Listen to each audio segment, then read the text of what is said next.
Artevelde College Ghent, where I study graphical and digital media, and this is screencast for making a photobook in InDesign. This is part of my course for school. So, I'm first going to show you the end result. This is what we're going to try to achieve. As you can see, we have an image, the name of the student, a mail address, the address, and the course the student is following. We're going to open the Excel file, which contains the data of every student. But we don't need an Excel file. We need a tab-separated text, so we're going to Save As, select tab-separated text here, and I'm going to save it on my desktop. I'm going to give it a name so I can find it. Save. Okay. Now, this is my text file I just made. I'm going to open it in Text Wrangler. As you can see, all data has been separated by a tab.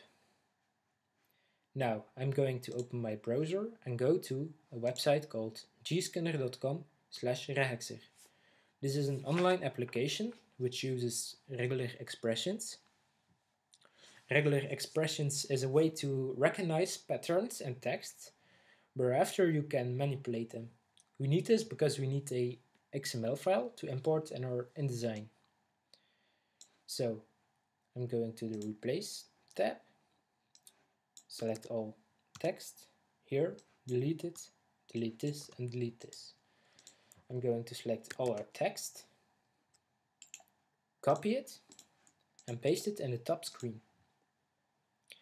Now, you may have noticed, or may have not, but the postal codes sometimes have 6 digits. In Belgium, we only have a 4-digit postal code, so we have to make sure this is right. I investigated this and only the first 4 digits are right, so we're going to make a search string and a replace string to make it right. So first we need to select the 6-digit postal codes. So I'm going to put 6 times \D. \D will select a digit. By doing this 6 times, it will only recognize the 6-digit postal codes. I'm going to put the first 4 between brackets. This will create a group. And in the replace string, we're going to put $1. RegEx will recognize the group and will replace it if you put a $sign and the group we have made. So this is right. I'm going to select all text, copy it, and paste it in top screen. Now we can move on. Now, this is a bit complicated, so I already prepared it. I'm going to open it. As you can see, this is the code we have just used. And now it's my goal to select all data. I'm going to start with the student number. That's a 5-digit code. So again, brackets open, \D, as we know. But now I will put a accolade and 5, because we need 5 digits. I'll close the brackets. Now we can see we have selected all student numbers. Now we have to select the tab. That's done by \D. Now we're going to select the surnames of all persons. This is done by brackets open, dot plus. A dot can be anything. It can be a letter, it can be a number, and by putting plus we mean it will have to look for everything in the text. So brackets closed. Okay, now you have to pretend we have selected this. When our search string is completed, it will have selected all data in the right order. So we are here. We need another tab, \D, and now we're going to select the first name. So brackets open, dot plus, brackets closed. I'm doing this because the name and surname, also the town people are living in, the street. It's all a variable, so we can't really make a search string for a street or name. Now I'm moving on to the mail address, so \t for the tab behind the first name. And now you can see the first part of the mail address is also variable, but the last part is all the same, at student.arteveldehs.be. So brackets open, dot plus at student.artevelde.hs.be, brackets closed. As you can see, we have selected all data till the mail. Now we'll move on \t, and now we'll select street. As I told, this is a variable, so brackets open, dot plus, brackets closed. Now we'll move on \t for the tab. Now we have to select the house number. This can be 1 or more digits, so brackets open, \t plus, brackets closed. Now we have to select the bus number. This is a bit complicated. I prepared it, but I will explain it in a minute. And I will put the whole code in the comment section below so you can investigate it and use it yourself. I copy it and paste it in a search string. So our box number can be a digit or more digits. This is a pipe symbol. It means or, so 1 or more digits, or null, if the student has no box number, or A to Z with a space and then the number, or A to Z with a number behind it, or a number with A to Z, like we have here, 3B. Now we have successfully selected the box numbers. Now \t for the tab.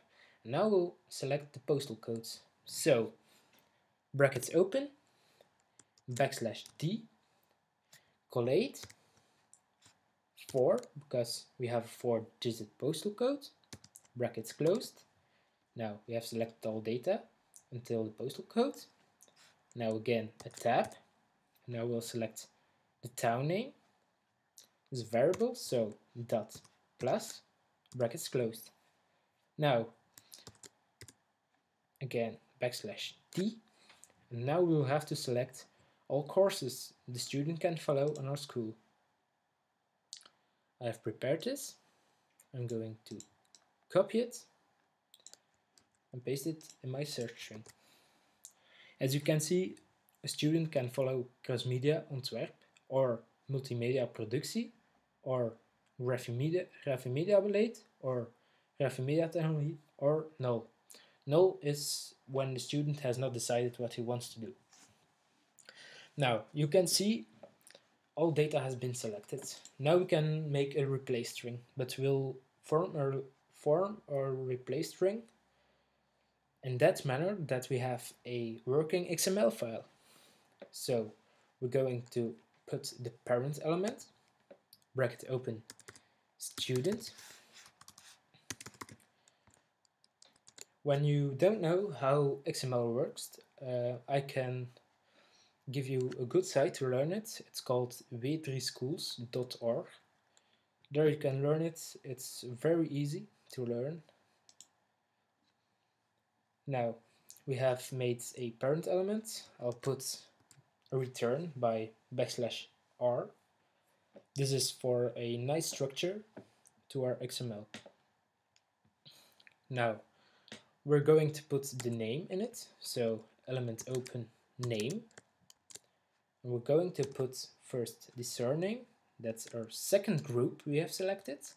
So $2 space $3 to put the first name just behind it. Like here we have Melson Katinka. We'll close our element, so \name. Make sure you don't make any mistake, because your XML will not be well formed. Now we'll put a return for a nice structure. Now we're going to put the mail. So element open mail. We'll put a mail in it. $4. Now we'll close the element. Okay. We'll put a return behind it. Now we're going to put the address of every student. So bracket open, address, bracket closed.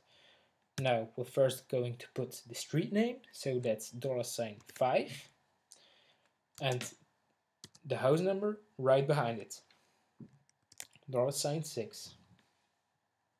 Now for the bus number, we're going to put bus number, put our selected bus number behind it. We'll close the element address. Now a return. We're going to put the town in it. So town. We'll first put the postal code, $8, space, $9 for the town name. We're going to close this element, /town. Now again, a return for a nice structure. Now I want to implement the images. This is done by a link. You can learn this on Weird Schools. This is a link on my computer to the pictures. As you can see, it's on my desktop in a folder named photo. We'll put this $1 before the extension. So my images are named after the student numbers, so it will automatically recognize them. Now we'll put a space, we'll open bracket, and we're going to put the course right behind it. Wait, I'm going to put a tab behind it. It will give a nicer structure to our end result. And put course element behind it. It's $10 in our case. I will close it /course. We'll put a return behind it and close our root element. So bracket open /student, bracket closed. Now we have a nice XML structure. We'll copy it to Text Wrangler to our file. We'll just paste it on top of it. Paste. Now our XML is not well formed. We have to put a root element in front of it. So in our case, I'll name it students. At the end, I will close it by /students. Now we have a well-structured XML file we can use to import in our InDesign. We have to save as, because it's still a text file and we need XML. So put here XML. I'm gonna save it on my desktop. I'll leave it the same name so it's easy to recognize. Save. As you can see, Text Wrangler has automatically converted it to a XML file. Close this, this, this. I'm going to open my InDesign. I'm going to make a new document and I'll put the intention on digital publishing because my end result must be a EPUB file. I'll put 3 columns in it and OK. Now I'm going to import my XML file. It's right on my desktop and I'm going to open it. OK. As you can see, it has a nice structure. I'm going to place it in the document. Now we have to lay out our document, so I'm doing this by paragraph styles. If it isn't here, you can look it up in text. It's right here. Paragraph styles and character styles. Now I'm going to make 3 paragraph styles. One for the names, and I'll give it Bebas Nu as a font with a size of 20 point. Okay, now a other style for the normal text. I'll call it normal text. I'll put it like this. Nothing changes to it.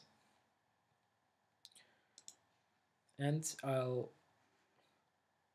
leave it like this for now. Now a last one.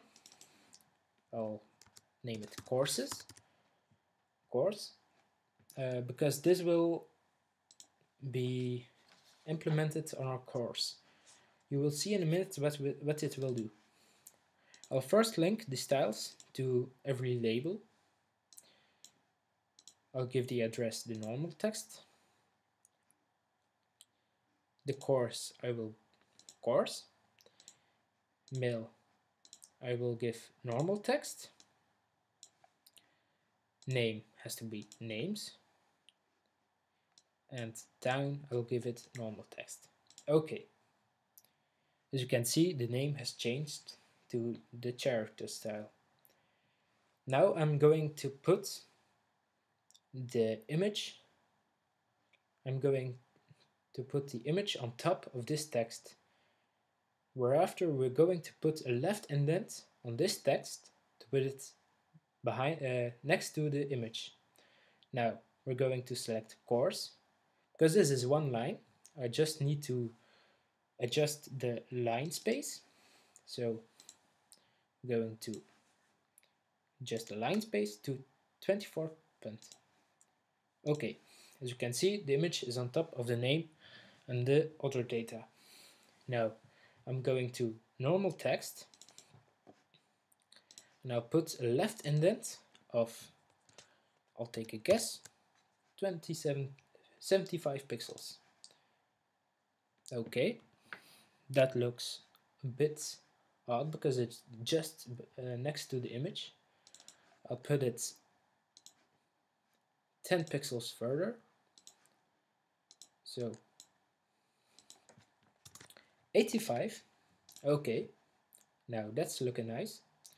Now I'm going to do this to the names. So to indents, left indent, 85 pixels. Okay, that's looking good. Now I'm going to course. Remember we put a tab in it, so tabs. I'm going to put it on 80 pixels. Okay, as you can see, it's aligned, but not that well. I put the tab a bit further, so it will align very nice.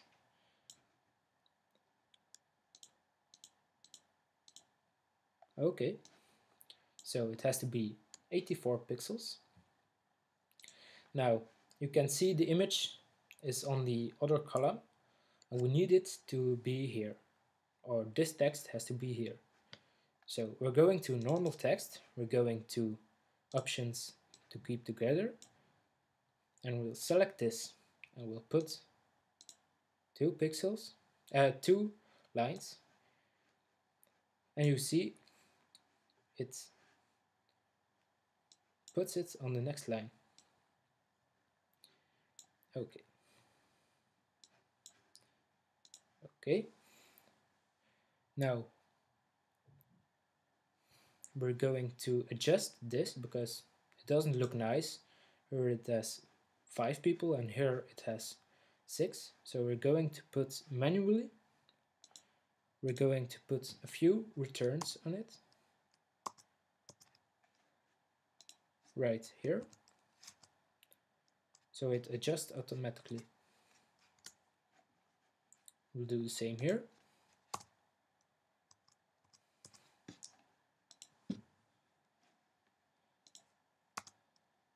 Like this. Again here, but I see this is wrong, so I'm going to go to my paragraph styles, go to course, and select this, and say it has to keep the four 4 next rules together.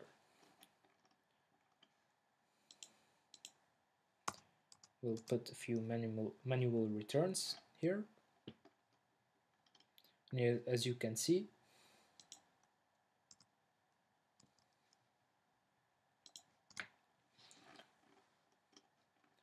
it looks a lot like our end result. So